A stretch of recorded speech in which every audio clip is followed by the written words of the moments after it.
Right, morning. Anyone watching my channel knows that I've been talking for a while about the fact that I've got a 4TB hard drive in my PS4 Pro. Now, obviously, there are some issues with fitting a 4TB hard drive into a PS4 Pro, primarily to do with the size of the hard drive enclosure. And it'll only take 2.5-inch hard drives, and they have to be the smaller size as well. If they're the 15mm ones, thick that is, they won't fit. Or at least they will, but you have to fiddle and faff about. Now, obviously, with the earlier PS4 Pro, you could use a Nyko databank. And I've got a future project coming up showing how to mod a Nyko databank in order to be able to use that with the PS4 Pro. However, today what I want to look at is a simpler solution. Now, there is one caveat that you need to understand before we start. And that is, if you want to use the power saving settings on the PS4 Pro, it won't work with this method. So if you want to do background downloads and have resume game options, then obviously you're not going to be using this method. But having said all that, it does work, and I will show you today how to go about doing it. And first things first, I want to tell you what you need. Obviously, the first thing you need is a hard drive. And what I've got here is a desktop SSHD, or a hybrid drive basically, and it's 4 terabytes.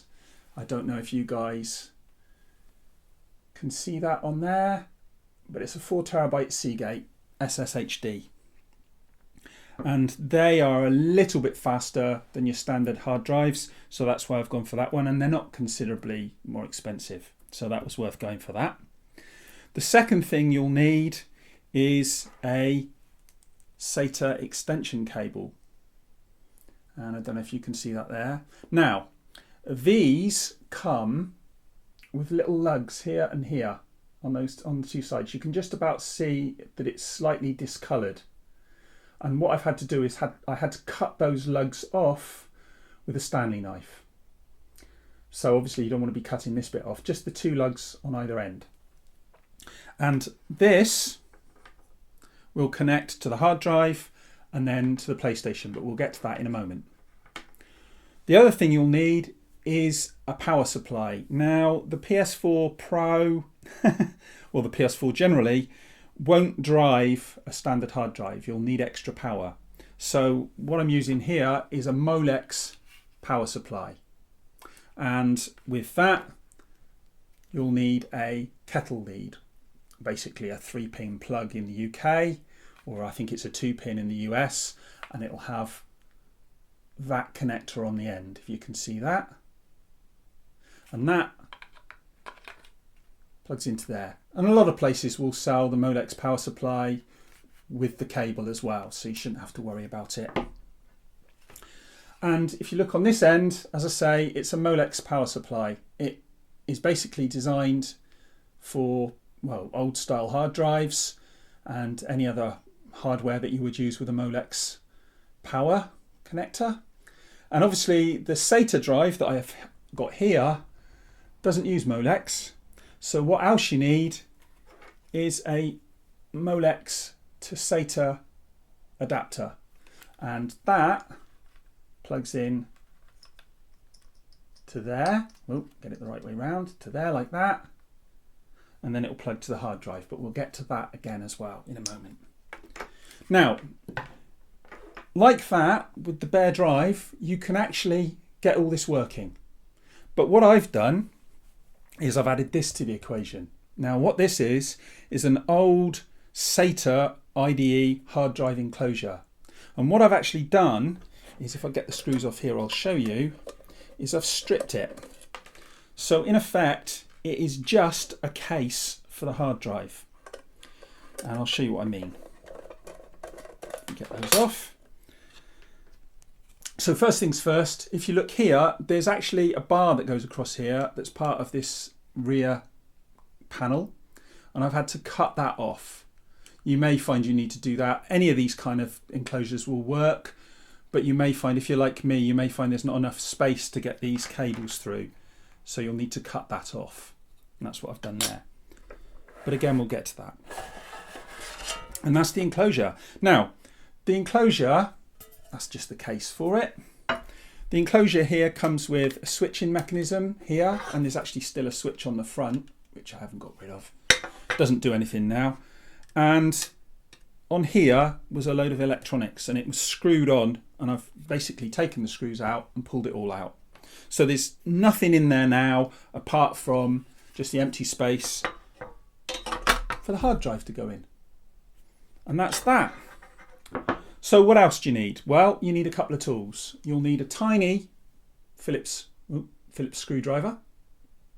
Just basically make sure that it fits the screws for the case for this thing. And you'll also need some way of getting this into the PS4 Pro. And what I'm using is this thing. Because basically what I'll do is I'll show you in a minute. In order to get the Sata cable into the PS4 Pro, you have to get it quite far inside the guts of the machine. Now it's easy to do, but you can't get your fingers in there, so you need something else to do it. And I'm using this. So that is part one. That's the bits you need. Obviously, any questions, come and ask in the comments, and we'll have a chat about it, and hopefully I can set you right and get you on your way. But in the meantime, I'm going to stop recording now and move on to the next bit, and that's actually how to fit all this lot together. Right, so I've shown you all the pieces that you need in order to make this work. And what I want to do now is I want to talk about how to assemble it all and get the hard drive ready to go into the PS4, or at least to attach to the PS4. So what you want to do first is obviously the Molex power supply that we have here isn't going to connect to the hard drive. So you need to connect the Sata adapter to the Molex power supply. And that makes the Molex power supply work with a Sata drive. So you've got a Sata connector there. So that's the Sata power. And you'll need that, as I say, because the PS4 doesn't supply enough power. And the next thing you'll need to do is connect all these cables, this one here and the Sata, to the hard drive. And obviously put the hard drive in the case. Now what I've found is if you put the hard drive in the case first, you will have some issues getting everything through and making it all work together. So what you want to do is basically part assemble it first and then put the hard drive in. So what you need to do is, first things first, you need to make sure everything goes through here. I've done this so many times and failed to put stuff through. So you need to make sure you assemble it in order. So you want to put that partially together like so. And you want to take the Sata cable and you want to make sure the right end, and that's the black end, this one, not the red end, or the black and red end. And you want to thread that through here. And then once that's threaded through there, you thread it all the way through here and then into here.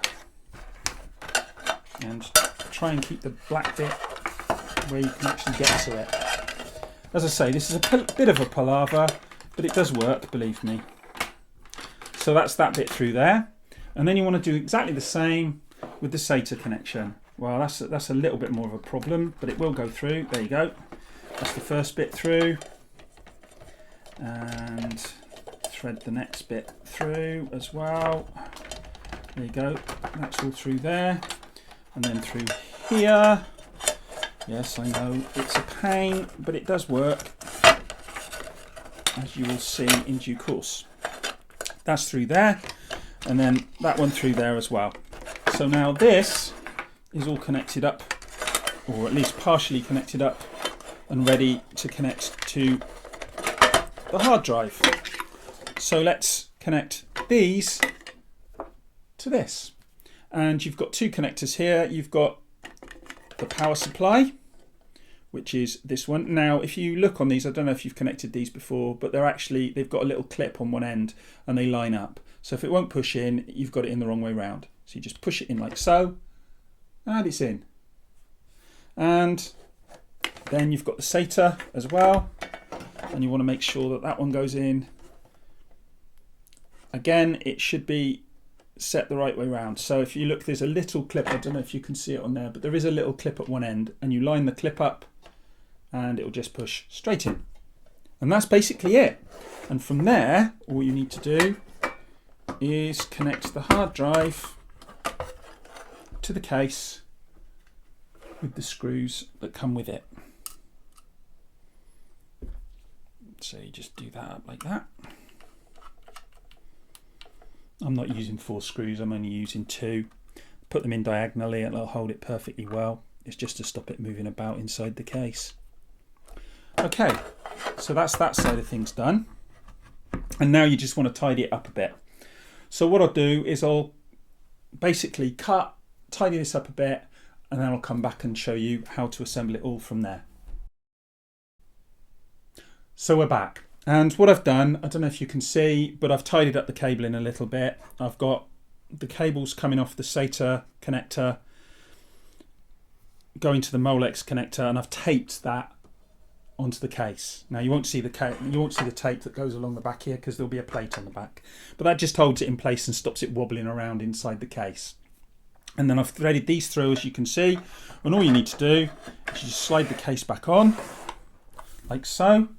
And then now you'll see why this has all been threaded through, because we need now to thread these through as well. And as you can see, that is all connected and it just needs screws now. Now obviously I've already tested this and I found that the drive works, but you might want to test the drive, make sure it's all working before you put it all inside a case. That'll be totally up to you though. You don't have to do that. But if you're running into any problems, you might want to try it, like I say, outside of the case. Just put the final screw in.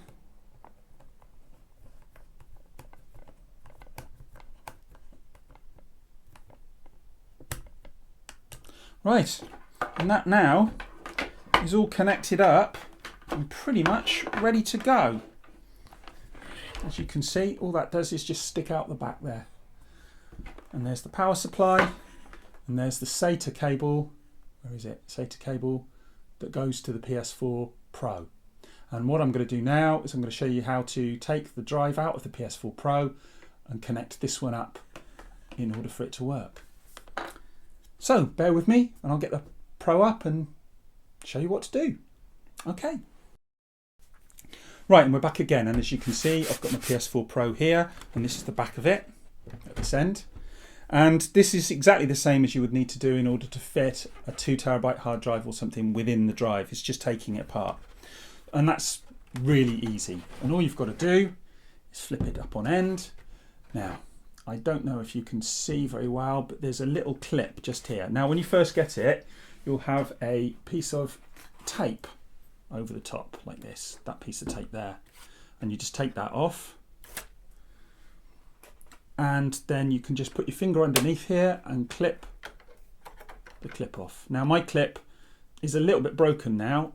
These little lugs, don't know if you can see them, there's a little lug there. Let's see if I, yeah, there you go, you can see the little lug, a couple of little lugs.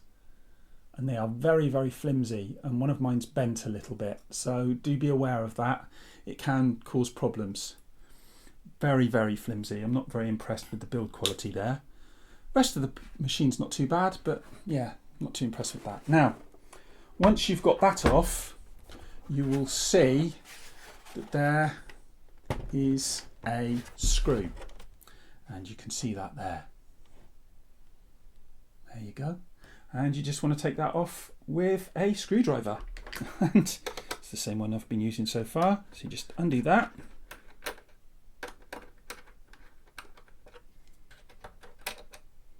Put that in a safe place, and then all you need to do is you should be able to, there's 2 little kind of finger lugs, if you like. You can get your fingers underneath there and just pull it out.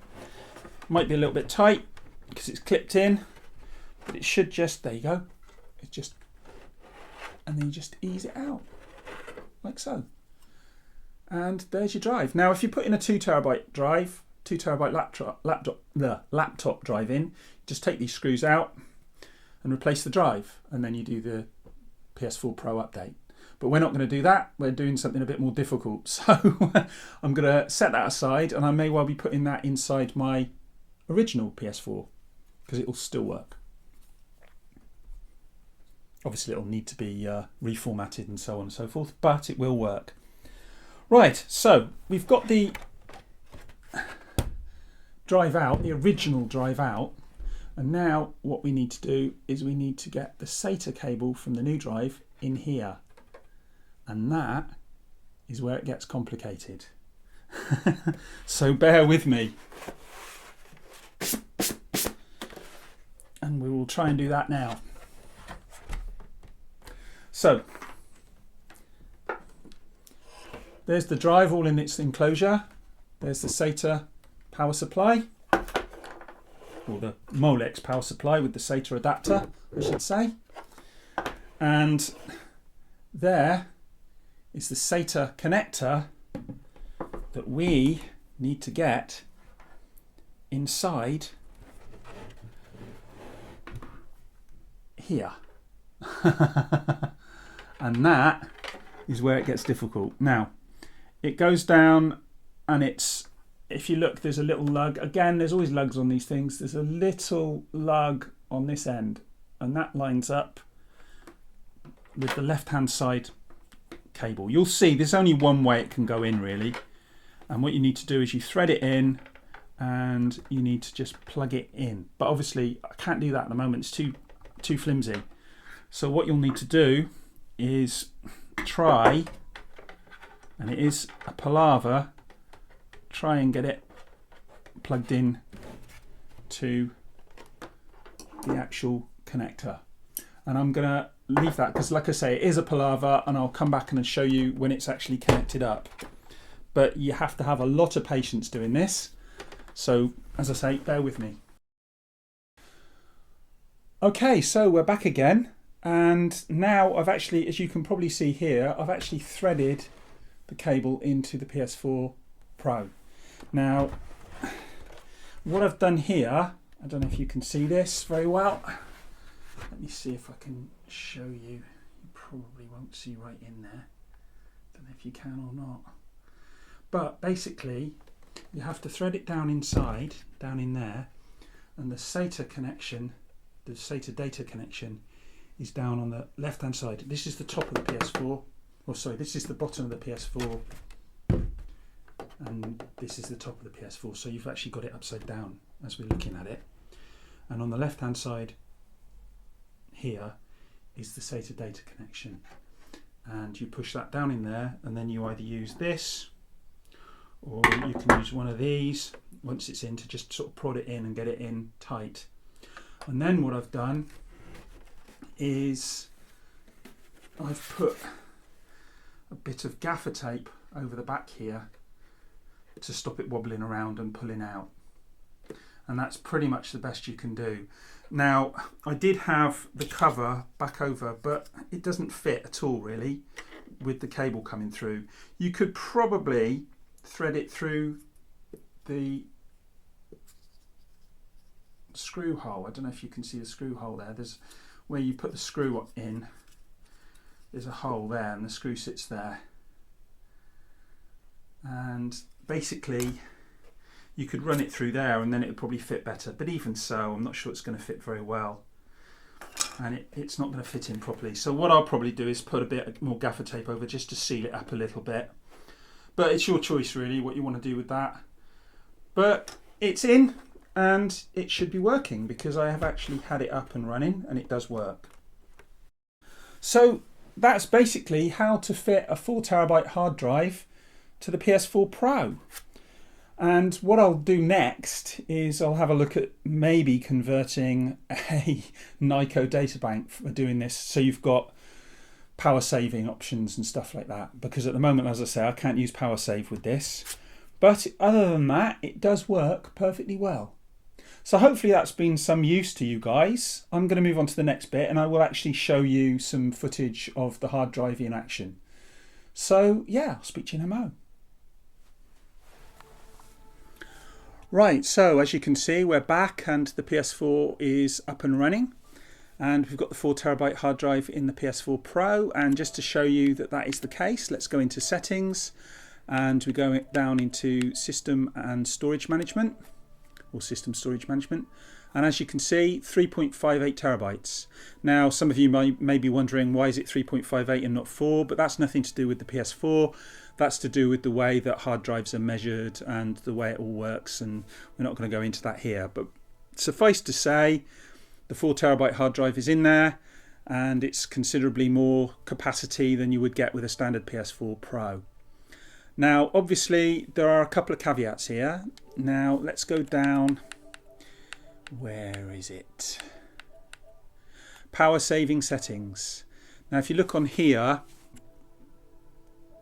set time for until controllers turn off, you can leave that as is. Set time until PS4 turns off. Now, I've set that 4 hours and 3 hours, which is considerably longer than usual. That's because if it switches itself off and goes into rest mode, you will encounter some issues. Now, they're not huge issues, but you have to reset the PS4. So you don't want to be doing that. So basically what you want to do is switch the PS4 Pro off manually.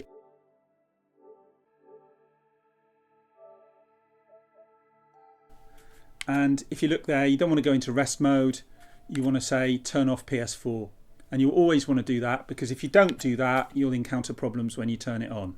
Now, as I say, you can overcome them. It's not a huge issue, but you will have to reset the PS4 if you do that. So you just have to go into turn off PS4. And it means it takes a bit longer to boot up, and it won't download stuff in the background, which is a bit of a pain, but it means it does work okay. So if you remember that, everything should work fine. But I'm not very happy with that, and I want to look into another option. So I'm going to look into modifying a Nyko data bank to work with the Pro. Hopefully they'll actually release one in the future, but at the time, as I'm doing this, they haven't actually done that yet. So anyway, that's that. It's all done. Hopefully that was some use to you guys, and it might inspire some of you guys to have a go at this. And in the meantime, I'm going to go and get myself a much needed cup of tea today, because this has taken me hours to do this, and I've run into all sorts of problems doing it. Nothing technical, just trying to get the camera set up and stuff like that. But in the meantime, as I say, I'm off, and I will speak to you guys again soon. Bye.